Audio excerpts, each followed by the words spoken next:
नमस्कार व्यूअर्स, मैं हूं अमीश देवकर। रात के 9 बजने को है और आप देख रहे हैं सीएनबीसी आवाज पर टक्कर। लोकसभा चुनाव की घोषणा से ठीक पहले केंद्र सरकार ने नागरिकता संशोधन अधिनियम यानी सीएए को देश भर में लागू कर दिया है। यानी 31 दिसंबर 2014 तक बांग्लादेश, पाकिस्तान और अफगानिस्तान से भारत आए हिंदू, सिख, जैन, बौद्ध, पारसी और ईसाई शरणार्थियों को भारतीय नागरिकता दी जाएगी। तो दूसरी तरफ ममता बनर्जी का साफ और स्पष्ट कहना है कि चाहे जो हो जाए, बंगाल में इसे लागू नहीं किया जाएगा। केरल के सीएम ने भी इसे अपने राज्य में लागू करने से साफ इंकार कर दिया है। लेकिन बड़ा प्रश्न है कि चुनाव से ऐन पहले सीए लागू होने से क्या विपक्षी दलों को सियासी नुकसान का डर सता रहा है? आज इसी मुद्दे पर सीएनबीसी आवाज के व्यूअर्स के साथ होगी सबसे बड़ी पॉलिटिकल टक्कर। सीए का मास्टर स्ट्रोक किसको लगा शौक? आज सीएनबीसी आवाज की टक्कर का सोमवार एडिशन, मंडे एडिशन, इसी विषय पर व्यूअर्स।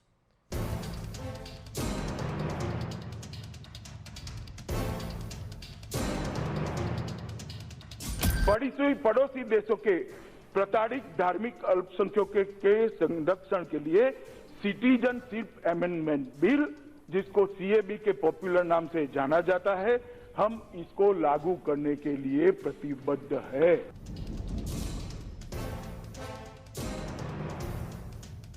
बीजेपी का इलेक्शन पब्लिसिटी या नथिंग इज देयर, लेकिन अभी चुनाव जो आते हैं एक कुछ गाप पकड़ है, एक गाप पकड़ है, लेकिन असली पौधा किसी को नहीं मिलेगा।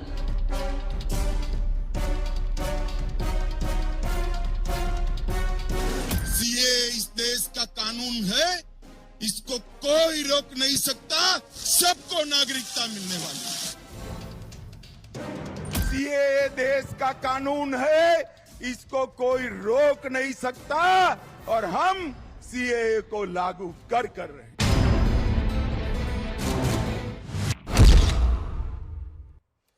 दो 2024 के चुनाव से पहले आ गया है सीए, ये इस समय की सबसे बड़ी खबर है। लेकिन इससे भी बड़ी खबर है, दिल्ली पुलिस ने इस समय फ्लैग मार्च किया है। शाहीन बाग में इस इलाके में फ्लैग मार्च किया गया है। शाहीन बाग वही इलाका है जहां सबसे लंबा सीए का प्रदर्शन चला था।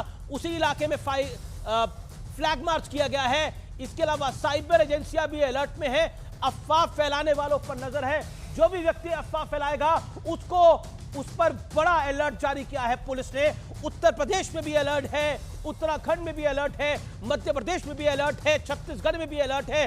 देश के विभिन्न भागों में अलर्ट जारी किया गया है। अगर आप र्यूमर मॉन्गरिंग करते हैं सीए के मुद्दे के ऊपर, तो सरकार की नजर होगी, प्रशासन की नजर होगी, पुलिस की नजर होगी, डीएम की नजर होगी। लेकिन दिल्ली का वो इलाका जहां सबसे बड़ा प्रदर्शन चला, शाहीन बाग, वहां फ्लैग मार्च किया गया है। इस समय की ये बहुत बड़ी खबर है, देश में के लिए बहुत बड़ी खबर है।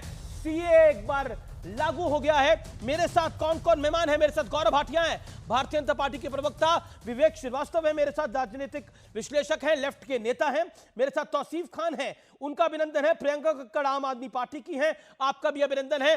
विवेक श्रीवास्तव, फाइनली सीए लागू हो गया है चुनाव से पहले, और सीधे तौर पर सरकार ने मंशा जता दी है कि चुनाव से पहले सीए आएगा। यानी मोदी जो कहते थे, गृह मंत्री अमित शाह जो कहते थे, वो कर दिखाया है। हाँ बिल्कुल, और चुनाव के पहले ही टाइमिंग है, टाइमिंग बहुत बढ़िया है। ऐसा एक माहौल क्रिएट करो, एंटी मुस्लिम एक सेंटिमेंट जारी करो, कोई पीसफुली प्रोटेस्ट करे, कोई आवाज उठाए उसे दबाओ, हिंदू वर्सेस मुसलमान फैलाओ, वोटर्स को पोलराइज करो, वोट की भीख मांगो। ये जो है ये आप मुझे बताइए अमीश देवगन, आप इतने सीनियर पत्रकार हैं, ये टाइमिंग और सीए को लागू करने का क्वेश्चन करना चाहिए कि नहीं करना चाहिए? जो कहा था वो कर दिखाया। 6 महीना पहले कर लेते या 6 महीना बाद कर लेते इलेक्शन के, अभी क्या जरूरत पड़ी थी? पहला सवाल। दूसरा सवाल, सीए का कानून कॉन्स्टिट्यूशन के सेक्युलर इथॉस के खिलाफ है, यह बिल्कुल खिलाफ है। कोई भी बिल, कोई भी कानून आप लाते हैं, उसमें आप एक पर्टिकुलर धर्म को उसके परव्यू से बाहर नहीं रख सकते। यह बिल्कुल स्पिरिट ऑफ द कॉन्स्टिट्यूशन के खिलाफ है और हम इसकी मुखालिफत करते हैं। यह गलत चीज है। और इसको एनआरसी से जब कंबाइन किया जाएगा तो डिस्क्रिमिनेशन अगेंस्ट माइनॉरिटीज होने की एक स्ट्रॉन्ग संभावना बनती है। तो इन चीजों को देखते हुए जो हो रहा है वो देश के लिए अच्छा और प्रोग्रेसिव नहीं हो रहा है। यह वोट की राजनीति के चक्कर में रिलीजियस पोलराइजेशन, इसका समर्थन हम में से किसी को नहीं करना चाहिए। और हम तो अपील करते हैं सरकार से कि रिव्यू करे अपने इस डिसीजन को, लेकिन वरना अब तो देश लागू बट रहा हो गया है और ये चीज ठीक नहीं है। बड़ा स्पष्ट रूप से ये सरकार के एजेंडे में था, बीजेपी के एजेंडे में था, ये लागू तो होना ही था। लेकिन गौरव भाटिया, टाइमिंग को लेकर एक बड़ा प्रश्न है और विपक्ष के अधिकतर नेता ये कह रहे हैं कि चुनाव से पहले पोलराइजेशन का प्रयास है और जयराम रमेश ने भी यही कहा है कि एक पोलराइजेशन का बड़ा प्रयास है। क्या आपको लगता है कि कुल मिलाकर सीए के नोटिफिकेशन आने से देश पोलराइज हो जाएगा?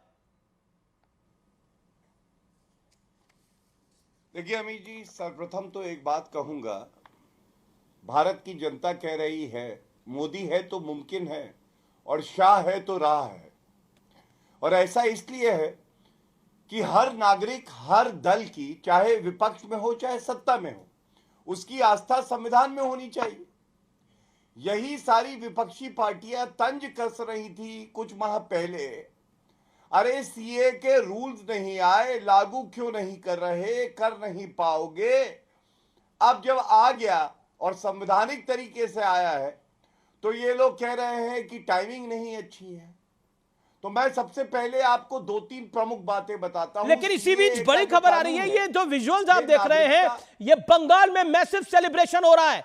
सीए के आने पर बंगाल के आप दृश्य देख रहे हैं, बंगाल में मैसिव सेलिब्रेशन हो रहा है। बंगाल और असम में इसका सबसे ज्यादा असर पड़ने वाला है व्यूअर्स। इस समय की ये बहुत बड़ी खबर है, ब्रेकिंग स्टोरी है। बंगाल और असम में इसका डायरेक्ट इंपैक्ट पड़ने वाला है, एक बड़ा असर पड़ने वाला है। ये समय की बड़ी खबर है। गौरव भाटिया, बंगाल में सेलिब्रेशन का माहौल है, लेकिन विपक्षी खेमे में चिंता है और माहौल खराब होने की बात की जा रही है। गौरव भाटिया। अमित जी, मैं अपनी बात पूरी कर लूं और फिर ये सारी बातें जो आप उठा रहे हैं इनका उत्तर भी दूंगा। सबसे पहले देखिए, पहली बात, सीए का कानून नागरिकता देने का कानून है, लेने का कानून नहीं है। यही भ्रम, यही रायता फैलाया था इन्होंने पहले भी, और उसके बाद चुनाव दर चुनाव ये हारे। और जो कानून संसद पारित कर चुकी है उसको आप लागू कैसे नहीं करेंगे, उसके विपरीत बात कैसे करेंगे। दूसरी बात, सीएए और एनआरसी अलग अलग हैं, लेकिन ये लोग उसको एक साथ इसलिए बोल रहे हैं, चाहते हैं कि खासकर जो अल्पसंख्यक हैं, मुसलमान हैं, उनमें भ्रम की स्थिति पैदा हो। तीसरी बात, आपने कहा कि एक समाज में डर पैदा होगा, ध्रुवीकरण होगा। मैं अमीर जी पूछना चाहता हूं, आप भारत के नागरिक हैं और मुसलमानों की भी बात कर लेते हैं। जब आपकी नागरिकता जा नहीं रही है और कोई अल्पसंख्यक है अगर 3 मुस्लिम बहुल्य देशों में और उनको प्रताड़ित किया जा रहा है और भारत हमेशा मानवता के साथ रहा है, उनको नागरिकता दी जा रही है, तो किसी को आपत्ति क्यों है। चौथी बात टाइमिंग की करी गई। अमीर जी आप बताइए, अच्छे काम के लिए हर वक्त अच्छा होता है और कोविड की महामारी में हमारी प्राथमिकता टीके देना थी, 220 करोड़ दिए। अब उसके बाद जब सही समय आया, जब सरकार को लगा कि हमें रूल्स को नोटिफाई करना है, तो सरकार ने कर दिया। लेकिन गौरव भाटिया, चुनाव से ऐन पहले आया है तो विपक्ष का सवाल भी लाजमी हो जाता है। लेकिन बीजेपी ने कुछ देर पहले सोशल मीडिया पे पोस्ट करा है कि मोदी सरकार ने जो गारंटी दी थी, मोदी जी की गारंटी जो थी वो पूरी हुई है। मोदी ने जो कहा वो पूर्ण रूप से किया है, ये मोदी सरकार की गारंटी थी और मोदी अपनी गारंटी पूरी करते हैं। मेरे साथ प्रियंका कक्कड़ जी भी हैं। प्रियंका कक्कड़, एक बार फिर आपका अभिनंदन है न्यूज़ 18 पर। मेरा सवाल बहुत स्पष्ट है, क्या आपको लगता है कि बीजेपी कह रही है कि ये मोदी की गारंटी थी और जो कहा गया वो पूर्ण हुआ है? प्रियंका जी। अमीर जी सभी को नमस्ते। अमीर जी, मुझे बताया गया था आज आपकी डिबेट का टॉपिक इलेक्टोरल बॉन्ड रहेगा, पर यह डाइवर्जनरी टैक्टिक दुखद है जो हो रही है, क्योंकि बहुत ज़रूरी है कि भाजपा से सवाल पूछा जाए कि ऐसे लोग जिनका बैंक केवाईसी भी करे बिना 1 रुपया नहीं लेता, ऐसे लोगों की जानकारी वो सार्वजनिक क्यों नहीं कर रहे। मैंने रिसेंटली हाल ही में ये भी पढ़ा कि 338 करोड़ ऐसा रुपया है जो 30 कंपनी से आया, जिन कंपनीज ने कभी भाजपा को चंदा नहीं दिया था, पर उसके बाद उनके ऊपर ईडी सीबीआई छोड़ी गई और चंदा दिया गया। तो ये आज देश के पैसे का सवाल है और बहुत ज़रूरी है कि इस पे चर्चा हो। आपने लास्ट मिनट टॉपिक चेंज कर दिया। जहाँ तक मोदी जी की गारंटी की बात है, मोदी जी की गारंटी जैसे पहले शहरों के नाम बदले जाते थे, शहर का नाम बदल देते थे, रेलवे स्टेशन का नाम बदल देते थे, तो आज जुमले का नाम बदल के गारंटी कर दिया है, बस इतना ही हुआ है। ये जरूरी है चर्चा जो सुप्रीम कोर्ट ने फटकार लगाई आज भाजपा को इनडायरेक्टली फटकार लगी है। हमने नहीं बदला, खबर इतनी बड़ी आई है, सीए का नोटिफिकेशन जारी हो गया है, इसमें चैनल का क्या दोष है? खबर क्यों आई ना, क्योंकि इलेक्टोरल बॉन्ड कागज नहीं दिखाने भाजपा को, इसलिए खबर बदल गई। तो ये जरूरी है, ये ऐसे नहीं चलेगा कि इनकी मर्जी चलती रहे। देश आज जानना चाहता है कि एक अनकॉन्स्टिट्यूशनल स्कीम भाजपा लेकर आई जिसमें उन्होंने 9,000 करोड़ ऐंठ लिया 9,000 करोड़, ये बड़ा मुद्दा नहीं है, 9,000 करोड़ देश का ऐंठ लिया इन्होंने, और वो पैसे की जानकारी अब ये देने से मना कर रहे हैं। जब मोदी जी गारंटी दे रहे थे बार बार कि जनता को पता होना चाहिए कि उनका पैसा कहां जा रहा है। ये आप कह रहे हैं डाइवर्जन टैक्टिक्स है। ओके, ये आम आदमी पार्टी का बड़ा आरोप है कि ये डाइवर्जन टैक्टिक्स हैं, इलेक्टोरल बॉन्ड के मुद्दे से ध्यान हटाने और भटकाने के लिए, ये बड़ा आरोप है। गौरव भाटिया, डाइवर्जन टैक्टिक्स है। स्ट्रेट क्वेश्चन फ्रॉम आम आदमी पार्टी, रिस्पॉन्ड टू दिस। देखिए, ऐसा है कि पापी आपकी हालत तो ये है कि भ्रष्टाचार करने के बाद उनको कोई हक नहीं है कि वो एक शब्द भी पारदर्शिता पे बोले या वो नैतिकता पे बोले। जिनका पूर्व उप मुख्यमंत्री 1 साल से ज्यादा जेल में सड़ रहा हो भ्रष्टाचार के आरोप पे, संजय सिंह जेल में हो 4 महीने हो गए, और अरविंद केजरीवाल भगौड़ा हो गए हैं 8 ईडी के समन के बाद भी वो जवाब देने से डरते हैं, वो क्या हमसे सवाल पूछेंगे? लेकिन आपकी चर्चा क्योंकि सीएए पे है, मैं इलेक्टोरल बॉन्ड पे भी पूरी तैयारी से था, लेकिन सीएए की चर्चा में मैं 1-2 बड़े सवाल उठा रहा हूं, ये पूछ लीजिएगा सभी पार्टियों के प्रवक्ता से। पहली बात, अमीर जी ये बताइए, जब संविधान का पालन करने की शपथ ली है, चाहे आप मुख्यमंत्री ममता बनर्जी हो या अखिलेश यादव हो जो कि विधायक हैं, या और किसी पार्टी, आम आदमी पार्टी के मुख्यमंत्री अरविंद केजरीवाल है, तो जो कानून पारित हो गया है उसको आप लागू कैसे नहीं करेंगे? क्या ये संविधान के विपरीत नहीं है? क्या जवाब ले लेते हैं। एक सेकंड, प्रियंका भी कुछ कहना चाह रही है। दूसरी बात, इन्होंने एक बात और पूरी कर दूं, फिर ले लीजिएगा आप जवाब। जी प्रियंका, एक बात पूरी कर लूं। ओके गौरव 1 सेकंड, प्रियंका कक्कड़ रिस्पॉन्ड देना चाह रही है। 40 second, Priyanka Kakkar, make your point. देखिए, इन्होंने क्योंकि मेरे नेताओं पे सवाल उठाए जो कट्टर ईमानदार हैं, जिनके यहाँ से आज तक एक चवन्नी भी रिकवरी नहीं हुई, वो जेल में इसलिए हैं क्योंकि भाजपा ने कानून में ऐसे संशोधन किए कि किसी को भी अनंत काल तक जेल में रखा जा सकता है। गिल्टी अंटिल प्रूवन इनोसेंट हो गया है पीएमएलए का लॉ, जो बिल्कुल विपरीत है देश के कानून से। इनोसेंट अंटिल प्रूवन गिल्टी, ये यहाँ पर बैठे हैं, इनसे पूछिए कि 2018 में इन्होंने मनी बिल के रूट से पीएमएलए में संशोधन क्यों किया, और वो मसला सुप्रीम कोर्ट में पेंडिंग है अभी। उसमें भी वही हशर होगा जो चंडीगढ़ मेयर इलेक्शन में सामने निकल के आया, उसमें भी वही हशर होगा भाजपा का। तो इसलिए ये भागे ना, हम पे झूठे आरोप ना लगाएं। जो भ्रष्ट थे अजीत पवार, उनकी फाइलें बंद हो गई क्योंकि वो भाजपा में आ गए। जो भ्रष्ट थे छगन भुजबल, उनकी फाइलें खो गई क्योंकि वो भाजपा में आ गए। Priyanka, answer my question, CA आपको डाइवर्जन टैक्टिक्स क्यों दिखता है? डाइवर्जन टैक्टिक्स क्यों दिखता है सीए? मुझे आपके चैनल का डाइवर्जन टैक्टिक दिख रहा है अमीर जी, आपके चैनल का डाइवर्जन टैक्टिक दिख रहा है, क्योंकि चर्चा आपने कहा था, मुझे बुलाया था इलेक्टोरल बॉन्ड पर, और आपने उसके बाद चर्चा बदल दी। इलेक्टोरल बॉन्ड पर इनसे सवाल पर अब आप बताइए, ब्रेकिंग स्टोरी पर तो हमारा अधिकार होता नहीं है। सीए नोटिफिकेशन की घोषणा आपसे कुछ देर पहले हुई है मैडम। सीए नोटिफिकेशन की घोषणा कुछ देर पहले आई है। केरल के सीएम कह रहे हैं कि मैं अपने यहाँ लागू नहीं करूंगा सीए। ममता दीदी कह रही है कि मैं अपने यहाँ लागू नहीं करूंगी। लक्ष्मण की पार्टी महाभ्रष्ट पार्टी है जिसने देश का 9,000 करोड़ खाया, और अब बता नहीं रहे क्यों खाया, किसका खाया। ये बार बार कोर्ट में जा रहे हैं, बड़े से बड़ा वकील कर रहे हैं। ओके, गौरव कुछ रिस्पॉन्ड देना चाह रहे हैं। गौरव डाइवर्जन टैक्टिक्स है। गौरव 30 second, Gaurav reply 30 second. Priyanka hold on. देखिए, ऐसा है, पापी आपकी प्रवक्ता कानून की जानकारी थोड़ी कम रखती हैं। इनको यह भी नहीं पता है कि जो पीएमएलए में संशोधन हुआ उसको संवैधानिक दृष्टि से सही पाया सर्वोच्च न्यायालय ने, और जो उसके बाद आप कह रहे कार्रवाई चल रही है उस पे रोक नहीं लगा, ये कोई स्टे नहीं है। दूसरी बात, पीएमएलए में ही डीके शिव कुमार, उनके खिलाफ जो मुकदमा चल रहा था उसको निरस्त कर दिया। तो जब डीके शिव कुमार का मुकदमा निरस्त हुआ तो मनीष सिसोदिया और संजय सिंह का क्यों नहीं निरस्त हुआ, यह सवाल तो पूछा जाएगा। तीसरी बात, बेल नहीं होती है, कानून सख्त है, तो आप क्या चाहती हैं? जो देश को लूटे, चोरी करें, घोटाले करें, कमीशन खोरी करें, उनके लिए सख्त कानून ना हो। ये पापी आपकी सोच तो हो सकती है, भारतीय जनता पार्टी की नहीं। और मैं अब अपनी बात पूरी करूंगा सीए। भूषण जनता पार्टी के लिए कानून अलग है। शांत करें। देखिए ऐसा है शांत अमी जी, ये गंदी बात है, गंदी बात, ये गंदी बात है बीच में बोलने। आप अपनी बात को रखिए। मैं अब एक और बात कहता हूं, सीए पे वापस आते। सीए में यह सवाल पूछा जाएगा, सर्वोच्च न्यायालय में चुनौती दी गई, वो मामला अभी लंबित है, लेकिन कोई रोक नहीं लगी कानून में। तो इनकी आस्था सर्वोच्च न्यायालय और संविधान में, संसद में है या नहीं? संविधान के दायरे में है। बात हमारे मैनिफेस्टो में। जी प्रियंका, लेकिन सीए भी तो संविधान के दायरे में ही है।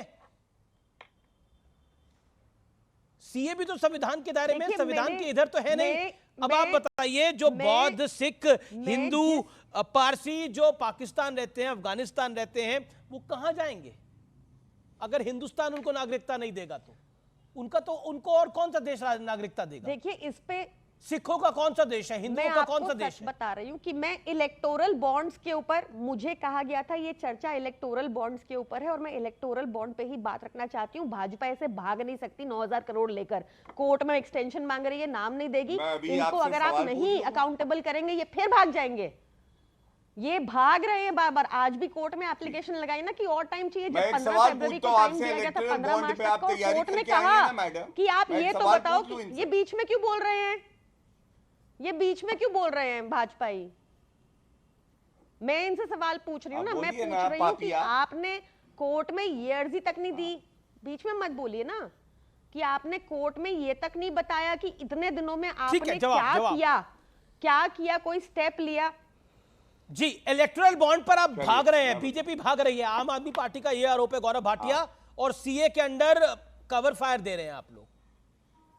30 सेकंड, गौरव भाटिया। देखिए ऐसा है, मैंने फिर कहा कि बिना पढ़े लिखे विधिक जिनको जानकारी ना हो वो प्रवक्ता आएंगे तो इसी तरह की अनर्गल बातें करेंगे। क्या भारतीय जनता पार्टी थी सर्वोच्च न्यायालय के समक्ष? एसबीआई थी, स्टेट बैंक ऑफ इंडिया। अब स्टेट बैंक ऑफ इंडिया का मैं तो प्रवक्ता हूं नहीं, भारतीय जनता पार्टी ने तो इस फैसले का स्वागत किया था, पहली बात। दूसरी बात, मैं आपसे पूछना चाहता हूं, अगर इलेक्टोरल बॉन्ड गलत थे और खराब हैं, 50 करोड़ रुपए डोनेशन लिया है पापी आपने, आप इनकी प्रवक्ता से पूछिए ना कब लौटा रहे हैं वो 50 करोड़। क्या ये वाजिब सवाल नहीं है? जी। क्या कांग्रेस पार्टी ने 952 करोड़ रुपए नहीं लेकिन बहुत बड़ी खबर आ गई है सीए को लेकर, सीए को लेकर बहुत बड़ी खबर आ गई है। लेफ्ट के नेता कह रहे हैं कि इसको किसी कीमत पर लागू नहीं करने दिया जाएगा। लेफ्ट के नेता पी विजयन ने यह औपचारिक ऐलान कर दिया है, केरल के सीएम का यह औपचारिक ऐलान है कि यह लागू नहीं करने दिया जाएगा। लेकिन संविधान के दायरे में है विवेक, ये तौसीफ खान, ये संविधान के दायरे में है लेकिन उसके बावजूद लागू नहीं करने दिया जाएगा। क्यों तौसीफ खान? बंगाल में सेलिब्रेशन हो रही है, आम जनता सड़कों पे है, नाच रही है सीए आने के बाद। नहीं, देखिए, सुप्रीम कोर्ट में मामला पेंडिंग है, संविधान में के दायरे में है या नहीं है, इसकी जो है फाइनल जजमेंट नहीं आई है। दूसरी बात कि आज दो बहुत बड़ा पहाड़ गिरा बीजेपी पे, नरेंद्र मोदी जी पे। वो दो बड़ा पहाड़ क्या था? एक तो उन्हें इलेक्टोरल बॉन्ड में सुप्रीम कोर्ट ने उनके याचिका को खारिज कर दिया, कहा कि कल तक जो है वो सारा डिटेल दे दो, बता दो कौन से कंपनी ने कितना पैसा दिया। दूसरी बात कि जो इलेक्शन कमिश्नर जो रिज़ाइन करके जा चुके हैं, उनका अपॉइंटमेंट जो है वो सुप्रीम कोर्ट के दिए हुए जजमेंट के तहत होना चाहिए, ये मांग की जा रही है। सुप्रीम कोर्ट में दोबारा एक पिटीशन फाइल किया गया है।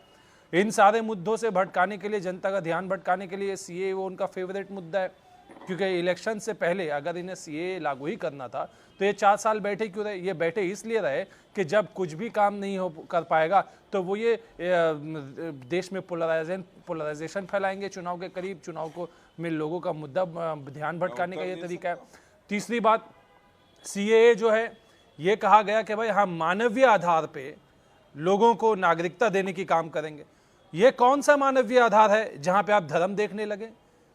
ये सीए क्लियरली कहता है धर्म देखता है, पड़ोसी राज्य मुल्कों के नाम पे सिर्फ 3 पड़ोसी मुल्क को देखता है, बाकी पड़ोसी मुल्क को भूल जाता है।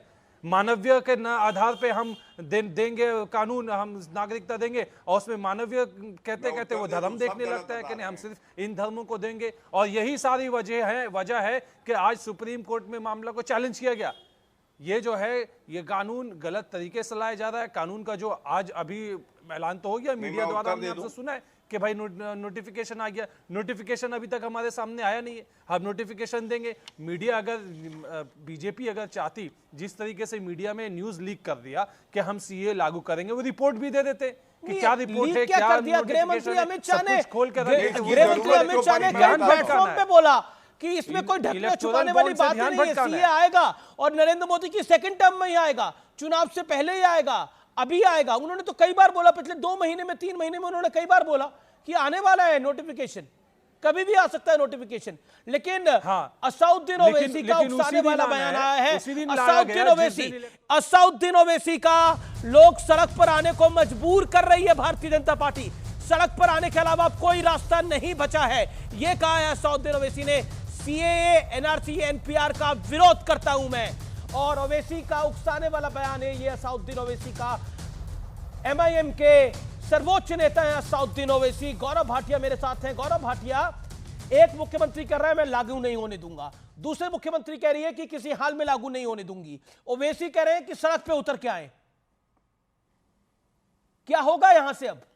देखिए, संवैधानिक दृष्टि से मैं बता सकता हूं, ममता बनर्जी हो, पिनरई विजयन हो, संविधान की शपथ ली है ना, उनकी संवैधानिक जिम्मेदारी है कि अगर कोई कानून संसद से पारित हुआ है तो उसको लागू करें, और अगर वो मना करते हैं तो वो अपनी जो शपथ ली है उसको तार-तार कर रहे हैं, संविधान को तार-तार कर रहे हैं। उन्हें कोई हक नहीं है वो मुख्यमंत्री बने रहें। जहां तक ओवैसी की बात है, ओवैसी तो है ही भड़काऊ नेता, चाहे वो सड़क पर आए, चाहे वो चूहे की तरह बिल में घुस जाएं, कोई फर्क नहीं पड़ता। अमित जी, देश का सर्वोच्च न्यायालय तय करेगा कि ये कानून संवैधानिक है या नहीं है, और प्रथम दृष्टया सर्वोच्च न्यायालय ने ये पाया कि ये संवैधानिक है और इस पे रोक नहीं लगाई, ये भी सत्य है। इसलिए ये सब एक साथ आके केवल भड़काऊ बयान देंगे, गैर संवैधानिक बातें करेंगे। हमारा फर्ज है। साजिद रशीदी, मैं आपके पास आता हूं। ये समय की बहुत बड़ी खबर है। साजिद रशीदी, मैं आपका रुख करता हूं, मैं अनुराग आपके पास आऊंगा। ये जो असाउद्दीन ओवैसी कह रहे हैं कि बीजेपी लोगों को सड़क पे आने के लिए मजबूर कर रही है, क्या आपको लगता नहीं है ये भड़काने वाली बात है? देखिए, असाउद्दीन ओवैसी क्या कहते हैं, मुझसे उस पर बात ना कीजिए। मुझसे ये पूछिए कि जो कानून आया है इसको मैं कैसे देखता हूं। इसमें सबसे पहली बात यह है कि बीजेपी ने जो धर्म का एंगल डाला है वो इनका कम्युनल एजेंडा है, और ये ऐसा एजेंडा है, ये जानबूझकर इस तरह का एजेंडा लाते हैं ताकि जो आपस में भाईचारा है, जो आपस में मोहब्बत है, ये किसी तरह से तार-तार हो जाए। पर कैसे तार-तार हो रही है? तरह से बिखर जाए। पर कैसे तार-तार हो रही है? इससे तार-तार इसलिए हो रही जी, सुनिए, इसलिए हो रही है। आप मुझे बताइए, आप ये कहते हैं साहब किसी मुसलमान को हम जो है नहीं देंगे नागरिकता, हिंदुओं को दे देंगे, सिखों को दे देंगे, ईसाइयों को दे देंगे, और आपने अदनान सामी को दे दी। हालांकि अदनान सामी भी मुसलमान है और पाकिस्तान का नागरिक है। हाँ जी। तो ये कतनी और करनी में फर्क नहीं तो और क्या है? अदनान सामी को नागरिकता मिली, उस पे तो आपको खुशी होगी ना, उसमें नाराजगी तो नहीं है। पॉइंट नंबर 1, पॉइंट नंबर 1, कतनी और करनी जी, रशीदी साहब बोल रहे हैं, ये कतनी और करनी में फर्क है कि नहीं है? मैं ये कह रहा हूं कि या तो आप ये कहिए कि जो भी मजलूम होगा, कहीं से भी सताया हुआ आएगा, ये हमारी सभ्यता है, हमारा कल्चर है। हम जो है मेहमान को अतिथि देवो भवन कहते हैं, हम मेहमान का सम्मान करना जानते हैं, उसका सम्मान करें, कोई भी हो। रशीदी साहब, अब आपने अपनी बात को अगर कंप्लीट कर लिया हो तो मैं रशीदी साहब, अगर आपने अपनी बात को कंप्लीट कर लिया हो तो मैं अपनी एक सवाल बहुत जरूरी है। एक second Gaurav, 1 second, give me a chance. Anurag भाई, I will come to you, I know it is the big story, मैं आपका भी रिएक्शन लूंगा इसके ऊपर, लेकिन पहले रशीदी साहब को दिखाइए एक विंडो के अंदर। रशीदी साहब, मेरा बड़ा सीधा सवाल है। आपने बोला कि अदनान सामी को नागरिकता मिली, अदनान सामी आपने खुद बोला मुसलमान थे, उनको नागरिकता मिली, और ऐसे ही कोई और मुसलमान होगा उसको नागरिकता जिसको मिलने लायक होगी वो मिल जाएगी। भाईचारा भारत में कैसे समाप्त हो रहा है? भारत के किसी मुसलमान की नागरिकता तो नहीं जा रही है, पॉइंट नंबर 1। और धर्म के आधार पर अफगानिस्तान, पाकिस्तान, बांग्लादेश में अगर कोई प्रताड़ित है धर्म के आधार पर, वह सिख प्रताड़ित है, वह हिंदू प्रताड़ित है, मुसलमान तो प्रताड़ित नहीं है ना। अब पाकिस्तान में तो कई करोड़ मुसलमान हैं, अब सबको मन हो कि वो भारतीय आ जाए तो उन सबको नागरिकता तो नहीं दी जा सकती ना। केस टू केस मैटर कर सकता है, लेकिन हिंदू शरणार्थी, सिख शरणार्थी, बौद्ध शरणार्थी, पारसी शरणार्थी कहां जाएंगे? जैन कहां जाएंगे ये लोग? बताइए, क्या आपको लगता है कि अफगानिस्तान में मुसलमान प्रताड़ित है, पाकिस्तान में मुसलमान प्रताड़ित है? मैं बताता हूं। और मोदी के हिंदुस्तान में मुसलमान सुरक्षित हो रहे हैं। अरे सुन तो लीजिए मेरे भाई, देखिए प्रताड़ित होने के लिए किसी का रिलीजन नहीं देखा जाता। जब प्रताड़ित आदमी करता है तो वो रिलीजन को नहीं देखता कि मुसलमान है, हिंदू है, वो कोई भी हो सकता है। Answer my question. एक सवाल का जवाब दीजिए। आपने एक अच्छा वाजिब पॉइंट रखा, आपने एक अच्छी वाजिब बात रखी। अब मेरे एक सवाल का जवाब दीजिए रशीदी साहब, आपने बड़ी अच्छी वाजिब बात रखी। अब आप मुझे बताइए, जब भारत देश आजाद हुआ 1947 में, जब पाकिस्तान और भारत का बंटवारा हुआ, कितना % हिंदू था पाकिस्तान के अंदर और आज कितना बचा है? और हिंदुस्तान में कितना % मुसलमान था और आज कितना हो गया है? ऐसी बांग्लादेश की बात कर लेंगे आगे, ऐसे अफगानिस्तान की बात कर लेंगे। सरल सवाल है, बता दीजिए। सुनिए, ये जो सारी बातें हैं, ये सारी बातें कहीं ना कहीं उकसाने वाली है। नहीं, बातें नहीं है, सारी बातें हिंदू मुसलमान के अंदर नफरत पैदा करने वाली हैं। ये क्यों कह रहे हैं आप? बिल्कुल आप टीवी स्क्रीन पर आपको करोड़ों, अरे भाई आप करोड़ों लोग देख रहे हैं आपको। नहीं, आप कम्युनल बात कर रहे हैं। मैंने तो सवाल आपसे पूछा, मैंने कम्युनल बात क्या करी? कम्युनल बात कर रहे हैं। मैंने तो सवाल पूछा, मैंने आपसे ये कम्युनल बात है, ये कम्युनल बात है। अरे इसमें क्या आप क्यों कह रहे हैं इस बात को? मैंने आपसे सरल सवाल पूछा। अरे भाई आप क्यों कह रहे हैं? ये कम्युनल सवाल है। बंटवारा हुआ तो पाकिस्तान में कितने % हिंदू थे? इसमें कम्युनल बात क्या है? कितने % हिंदू थे? भाई साहब ये सवाल ही कम्युनल है। कैसे कम्युनल है? ये सवाल ही कम्युनल है। उनकी क्लींजिंग हो गई, वो कम्युनल नहीं है। सवाल पूछना मेरा कम्युनल है। मैंने सवाल भी कम्युनल होते हैं। कहा अभी तक तो सुना था कि विचार कम्युनल हो सकते हैं, अब सुनने में आ रहा है सवाल भी कम्युनल होते हैं। देखिए रशीदी साहब, सवाल भी कम्युनल हो रहे हैं। सवाल का जवाब नहीं देना, कर रहे हैं आप किनारा कर लीजिए कि मैं सवाल का जवाब नहीं दूंगा। नहीं, जवाब नहीं, मैं दे रहा हूं जवाब। सवाल क्या पूछा? मैंने आपको पहले ही बोला कितने % हिंदू थे, आज कितने बचे हैं? जवाब दीजिए ना इस बात का। देखिए मैं जवाब, सुनिए, मैंने एक बहुत अच्छी बात कही थी और आपने उसको अप्रिशिएट किया। मैं अब फिर कहता हूं, इसमें कम्युनल एंगल लाते क्यों है? आपके मुसलमान प्रताड़ित होगा या हिंदू प्रताड़ित होगा, जो भी प्रताड़ित हो उसको जगह दीजिए। अच्छा, पाकिस्तान में प्रताड़ित कौन हुआ? सिख और हिंदू है ना प्रताड़ित। आपने सीमा को जगह क्यों दे दी? सीमा हैदर को जगह क्यों दे दी आप लोगों ने हिंदुस्तान में? क्यों दे दी आपने? बताइए आप मुझे, कोई जवाब है आपको? बड़ी याद आ रही है। सीमा हैदर क्यों है हिंदुस्तान में? तो आपको तो खुश होना चाहिए। अदनान सामी, सीमा हैदर, मतलब भारत सरकार का, मोदी की सरकार का दिल इतना बड़ा कि मुसलमानों को भी आने देते हैं। फिर तो आपको सीए का विरोध कतई नहीं करना चाहिए। गलत। लेकिन मेरा सवाल कम्युनल हो गया आपके लिए। अमित शाह को चाहिए, सुनिए जी, अमित शाह जी को चाहिए कि सीमा हैदर को सबसे पहले वापस करें, सबसे पहले सीमा हैदर को वापस करें। ठीक है, मैं गौरव भाटिया के पास चलता हूं। क्यों ठहरी हुई है वो? मैं गौरव भाटिया के पास चलता हूं, सीमा हैदर की जानकारी ले लेते हैं गौरव भाटिया से। गौरव भाटिया और अनुराग भाई भी कुछ कहना चाहते हैं सीमा हैदर के ऊपर। देखिए अनुराग भी काफी देर से वेट कर रहे हैं। अनुराग भदौरिया, आपको भी लगता है सीमा हैदर को वापस जाना चाहिए? अमीर जी गलत बात है ये। आप 25 मिनट तक बैठाते हैं, उसके बाद आप एजेंडा चलाते हैं, ठीक नहीं है। मुझे अपनी बात कहनी है, कहने दीजिए। आप जब बुलाते हैं तो बोलने का मौका दीजिए। सीमा हैदर पे बोल रहे हैं आप?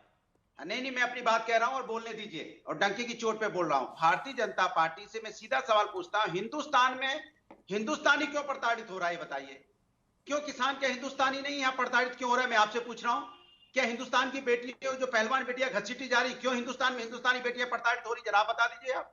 क्यों इलेक्ट्रॉनिक बॉन्ड की जो बात हुई यहाँ पे, जो चुनावी बॉन्ड जिस तरह का आपने एसबीआई नहीं देने को तैयार है, आज उससे ध्यान भटकाने के लिए इस तरह की बातें शुरू हो गई। भाई आपकी हिम्मत है तो पूछे सवाल भारतीय जनता पार्टी से कि एसबीआई बैंक को क्या दिक्कत है बताने के लिए कि चंदा किसने कितना दिया, किस पार्टी को कितने दिया, कितना चंदा मिला, कब मिला। ये सुप्रीम कोर्ट ने कल मांगा है कि कल जवाब दे। तो भारतीय जनता पार्टी की भी जिम्मेदारी बनती है कि एसबीआई को बोले कि भाई आप क्यों छुपा रहे हो, किस लिए छुपा रहे हो, किसकी मंशा है जो छुपाया जा रहा है। और यहाँ से लाखों लोग जो नागरिकता छोड़ के चले गए हिंदुस्तान की, उसकी जिम्मेदारी किसकी है? केयर फंड का यहाँ पे जनता को डिटेल क्यों नहीं चलना चाहिए, इसका ही पता चलना चाहिए। भारतीय जनता पार्टी घबरा गई है, परेशान है। उसे पता है कि उसने हर तरह की राजनीति कर ली, उसने राम का राजनीतिकरण किया, उससे कोई फायदा नहीं मिला। जनता अपने मुद्दों पे है, उसने पार्टियां तोड़ी, नेता तोड़े, लेकिन जनता पे कोई फर्क नहीं पड़ा। जनता अपने मुद्दों पे है। इन्होंने बहुत कोशिश की, सीए भी ले आए, लेकिन जनता अपने मुद्दों पे है कि भैया जनता की महंगाई, बेरोजगारी, जनता का किसान, जनता की जो स्लिम मुद्दे, उस पर अनुराग आपने 2024 में। अनुराग जी, लेकिन देखिए रशीदी साहब सीमा हैदर को लेकर परेशान हो रहे हैं। मैं आपसे पूछ रहा हूं, सीमा हैदर की बात तो सरकार की जिम्मेदारी है, सरकार तय करेगी सरकार को क्या करना है क्या नहीं करना है। सरकार की नैतिकता जिम्मेदारी होती है कि हिंदुस्तान। ठीक है, गौरव भाटिया ठीक है, गौरव भाटिया, सभी लोगों के आपसे सवाल है, रशीदी साहब से लेके डॉक्टर अनुराग भदौरिया का। भदौरिया जी, चिंता का विषय है ये, आपके लिए काफी चिंता है। इलेक्ट्रॉनिक बॉन्ड पे चर्चा नहीं होगी। जी ओके डॉक्टर भदौरिया, आपकी चिंता जायज है। आपकी चिंता का निवारण गौरव भाटिया के पास होगा या नहीं होगा, अभी देख लेते हैं। गौरव भाटिया, सीमा हैदर से लेकर गृह मंत्री अमित शाह पर सवाल तक तमाम बातें आई, योर टेक नाउ। अभी मैं सपा के प्रवक्ता की बात का उत्तर दूंगा, लेकिन पहले मेरी एक गुजारिश है, जरा राशिदी जी को और मुझे स्क्रीन पे अगल बगल काट दीजिए। रशीदी जी, मेरे आपसे एक दो सवाल है। आप इतना ज्ञान दे रहे थे, अमित शाह जी को क्या करना चाहिए आप बता रहे थे। अरे इतना बुरा वक्त ना आए कि हम लोगों को आपसे राय लेनी पड़े। लेकिन मैं ये जरूर पूछ रहा हूँ, साजिद जी आप दिखाई नहीं दे रहे, अमीर जी उनको काटिए जरा, विंडो पे काटिए। जी मेरे दो सवाल। ये अहंकार ले डूबेगा आपको, ये अहंकार आपको ले डूबेगा। मत करिए ऐसा, मैं आप सवाल पूछूंगा, आपको ले डूबेगा। रशीदी साहब, आपके बीच में नहीं बोल। रशीदी साहब, उन्होंने आपने उन पे बड़ा सारे आरोप प्रत्यारोप लगाए, उन्होंने शांति से सुना। Give that respect to him. मत आकिए, हमारे इतने बुरे दिन ना आए कि जनता को सवाल लेना पड़े। आप पाकिस्तान के साथ खड़े होते हैं, हिंदुओं को गाली देते हैं। मैं आपके ट्वीट दिखा सकता हूं, लेकिन सुनिए, आज चर्चा वो नहीं है। पाकिस्तान के साथ नहीं खड़े। मेरा एक सवाल है, आप ले पाएंगे? हम पाकिस्तान के साथ क्या नहीं खड़े। आपकी 6 इंच की छाती में इतनी हिम्मत होगी कि मेरा सवाल का उत्तर दे पाए? नहीं दे पाएंगे। इस समय एक बहुत बड़ी ब्रेकिंग स्टोरी आ रही है, अभी मैजिक वॉल पे चलेंगे इस बड़ी खबर का रुख करने के लिए। जयराम रमेश, कांग्रेस का ऑफिशियल रिएक्शन आ गया है सीए को लेकर कि भारतीय जनता पार्टी जानबूझकर चुनाव से ऐन पहले का वक्त चुना गया है सीए को लाने के लिए, ध्रुवीकरण के लिए। अभी सीए लागू किया गया है, जो समाजवादी पार्टी कह रही है असल में असम और बंगाल में ध्रुवीकरण का प्रयास है। सरकार बताए कि 4 साल 3 महीने क्यों लगे। गौरव भाटिया है जो कि ब्रेक से पहले भी एक सवाल पूछने की चेष्टा कर रहे थे, और डॉक्टर अनुराग भदौरिया भी हैं, साजिद रशीदी भी हैं, विवेक जी भी हैं और तौसीफ खान भी हैं। गौरव भाटिया, जयराम रमेश का स्पष्ट रूप से कहना है कि असम और बंगाल में ध्रुवीकरण की कोशिश है, 4 साल 3 महीने का इंतजार क्यों? और आप सवाल क्या पूछना चाह रहे थे रशीदी जी से? पहले मैं उत्तर दे देता हूं। देखिए, आप याद करिए, सोनिया गांधी जी का एक बयान आया था, सीए का कानून जब संसद से पारित हुआ था, उन्होंने भड़काऊ बयान देते हुए कहा कि आर पार की लड़ाई होनी चाहिए।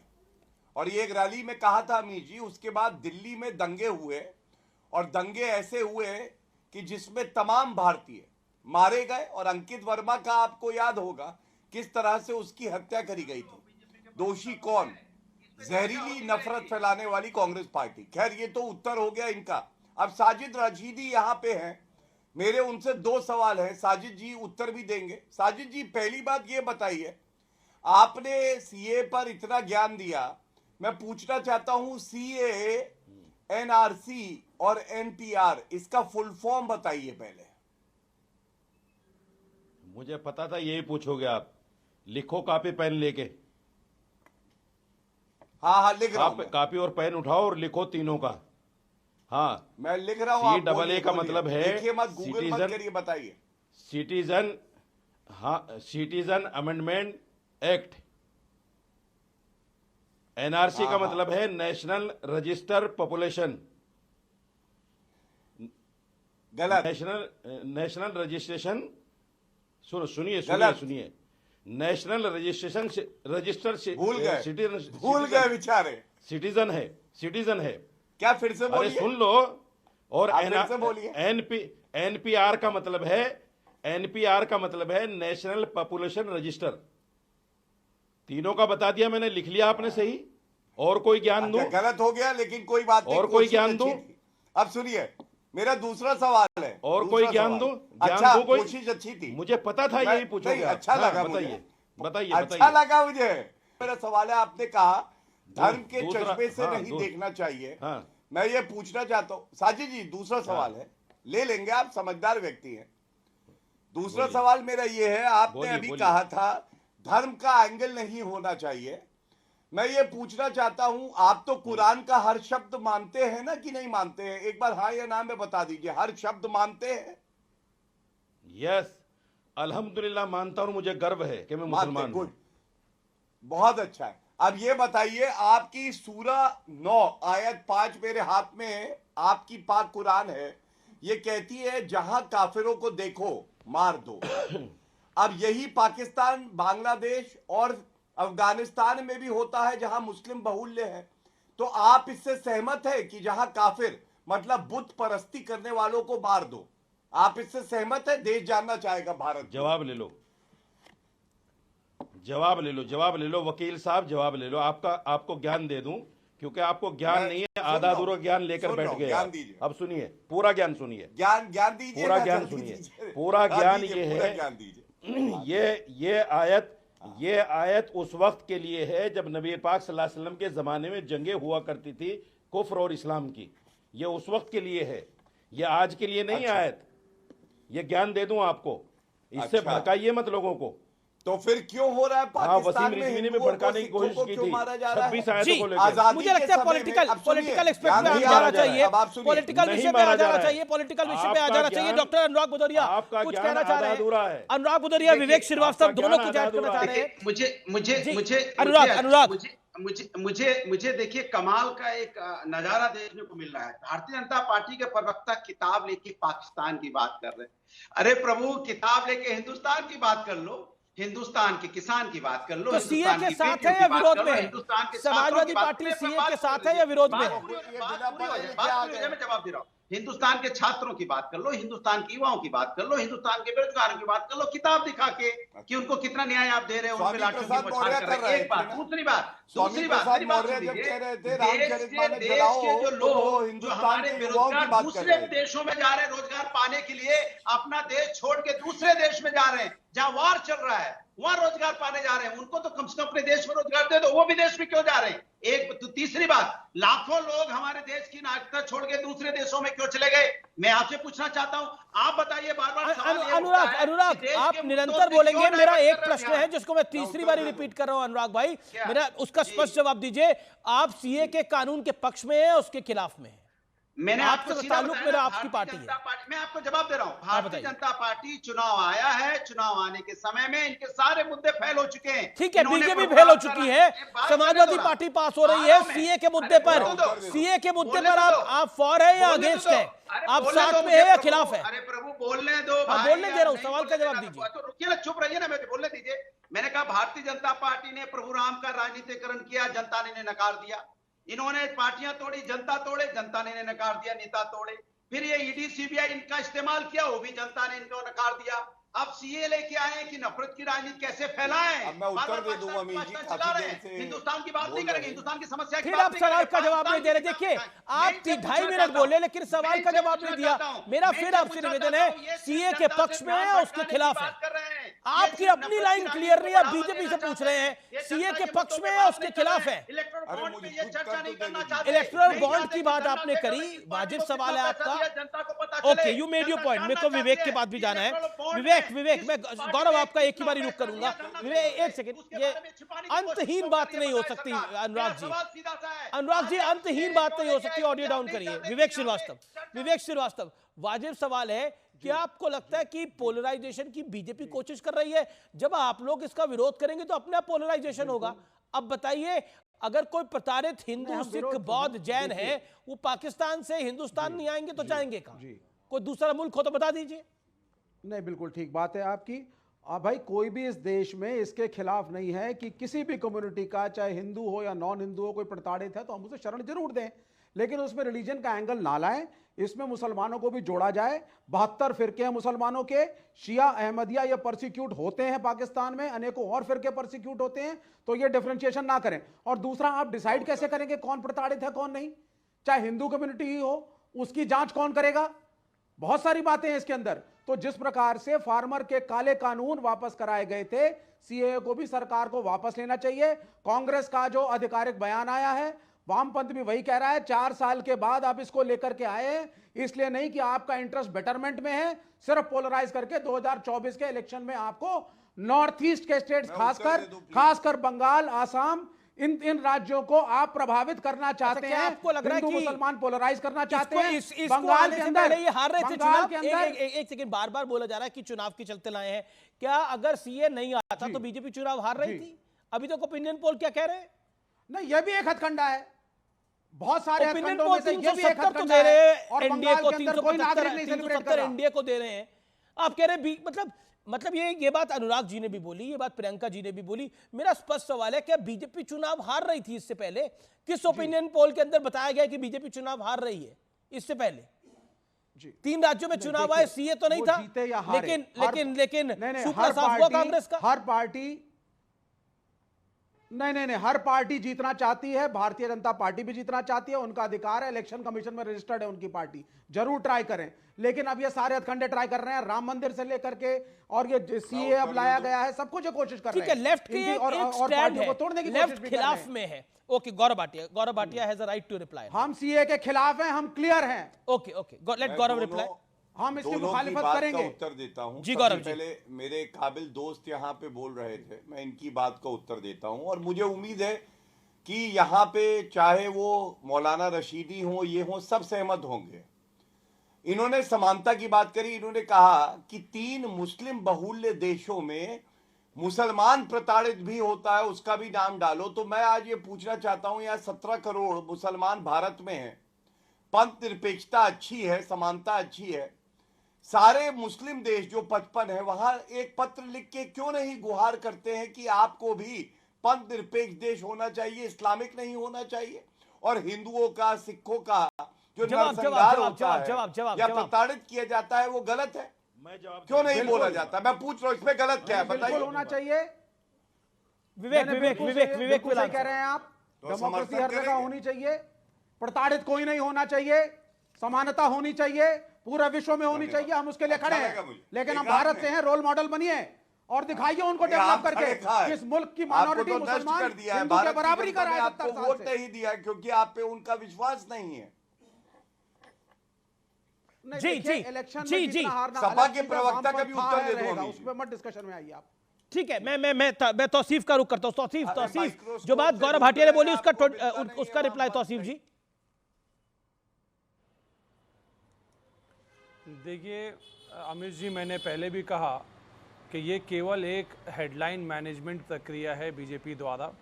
वो इस एक उचित वक्त का वेट कर रहे थे कि जब सुप्रीम कोर्ट से लिथाड़ पर डाटा जाएगा कि भाई आप इलेक्टोरल बॉन्ड के सारे डिटेल्स फर्निश कीजिए। जब चीफ इलेक्शन कमिश्नर जो है छोड़ देंगे और रेजिग्नेशन के बाद अपॉइंटमेंट की बात होगी कि सुप्रीम कोर्ट के जजमेंट द्वारा अपॉइंट किया जाए, जब ये सारे मुद्दे उठेंगे तो ध्यान भटकाने के लिए वो ये जवाब गौरव देंगे। लास्ट 15 सेकंड गौरव 15 सेकंड में क्विक रिबटल गौरव भाटिया। देश भर की सुरक्षा एजेंसियों को अलर्ट पे डाला गया है। व्यूअर्स, जश्न का माहौल है, पूरे देश में जश्न का माहौल है, क्योंकि मोदी है तो मुमकिन है, शाह है तो रहा है, और भारत हमेशा मानवता के साथ खड़ा है। किसी को प्रताड़ित किया जाएगा तो एक मुल्क खड़ा होगा, उस मुल्क का नाम भारत है। लेकिन वक्त एक अंतराल का है, लेकिन अंतराल के उस पार सीएनबीसी आवाज पे टक्कर का मंडे एडिशन जारी है। देख रहे हैं सीएनबीसी आवाज पे टक्कर का सोमवार एडिशन। बात सत्य और तथ्य की, लेकिन आज जो मैं आपको व्यूअर्स बताने जा रहा हूं, दिखाने जा रहा हूं, वो ऐतिहासिक है। वो महज एक खबर नहीं है, बल्कि भारत की ताकत का जीता जागता एक प्रचंड प्रमाण है। ये एक ऐसी सच्चाई है जिससे भारत और भारत के प्रधानमंत्री की लीडरशिप क्वालिटी और एबिलिटी दोनों का एहसास पूरी दुनिया को होता है। क्या आप जानते हैं कि साल 2022 में एक ऐसा वक्त भी आ गया था जब पूरी दुनिया पर न्यूक्लियर वॉर का खतरा मंडरा रहा था और पूरी दुनिया तबाही के दरवाजे पे आके खड़ी हो गई थी। उस वक्त भारत ने दुनिया को इस तबाही से बचाने में एक अहम और बड़ी भूमिका निभाई थी। वो क्या थी भूमिका, आप सुनेंगे तो हैरान हो जाएंगे। ये वो साल था जब रशिया ने यूक्रेन पर हमला किया था और रशिया इस फिराक में था कि परमाणु हथियारों के इस्तेमाल से जल्द यूक्रेन को वो तबाह कर पाए। यह दावा मैं नहीं कर रहा, ना ही यह दावा किसी भारतीय एजेंसी या पॉलिटिकल पार्टी ने किया है। यह दावा अमेरिका के 2 वरिष्ठ अधिकारियों ने किया है और इन अधिकारियों के हवाले से CNN ने इस खबर को दुनिया के सामने पटल पर रखा है। अब सबसे पहले समझ लीजिए यह खबर है क्या और CNN ने यह दावा किया क्या है। रूस और यूक्रेन के बीच फरवरी 2022 में शुरू हुआ युद्ध परमाणु हमले की तरफ आगे बढ़ रहा था। तभी युद्ध टालने में दुनिया के बड़े नेताओं ने दखल दिया। प्रधानमंत्री नरेंद्र मोदी ने भी दोनों देशों का टकराव रोकने के लिए राष्ट्रपति पुतिन से बात की। दावा है कि पीएम मोदी और कई अन्य नेताओं की अपील पर पुतिन ने परमाणु हमले का विचार बदला। और जैसा कि मैंने पहले कहा था कि यह महज एक खबर नहीं बल्कि यह कहानी विश्व को बचाने में भारत और भारतीय प्रधानमंत्री नरेंद्र मोदी के विराट कद की है, क्योंकि भारत तो वासुदेव कुटुंबकम यानी पूरी दुनिया को, एक संसार को अपना परिवार समझता है। भारत हमेशा से मानवता की भलाई और शांति का पक्षधर रहा है, लेकिन 2022 में अगर परमाणु हमला होता तो उससे पूरी दुनिया में तबाही की नींव रख दी जाती, हम पर भी इंपैक्ट आता, क्योंकि दुनिया भर में जितने भी परमाणु हथियार हैं उनमें से 90% हथियार अकेले रूस और अमेरिका के पास ही हैं। CNN की रिपोर्ट के माने तो उस वक्त खुद अमेरिकी राष्ट्रपति जो बाइडेन पुतिन के अड़ियल रवैये से काफी परेशान और हताश हो गए थे। उन्होंने चीन, फ्रांस समेत कई देशों से पुतिन को समझाने की बार बार अपील करी, लेकिन जिस संवाद ने परमाणु युद्ध टाल दिया और उसकी बड़ी भूमिका निभाई, वो संवाद हुआ हमारे आपके प्रधानमंत्री नरेंद्र दामोदर दास मोदी और व्लादिमीर पुतिन के बीच में। यह सियासत का मुद्दा नहीं है, यह भारत का मुद्दा है, यह भारत की बढ़ती आन बान शान और धक का मुद्दा है। यह किसी पार्टी की हार और जीत का मुद्दा भी नहीं है, यह 140 करोड़ भारतीयों के चुने हुए प्रधानमंत्री के बढ़ते इंपैक्ट का मुद्दा है। इसलिए इसे पॉलिटिसाइज करने की बजाय हर भारतीय के सम्मान में सेलिब्रेट करना अवश्य हो जाता है। तो ये थी आज की रिपोर्ट। तो फिलहाल CNBC आवाज के टक्कर के आज के एडिशन में इतना ही। उम्मीद है आपको ये कार्यक्रम जरूर पसंद आया होगा। शुभ रात्रि, गुड नाइट।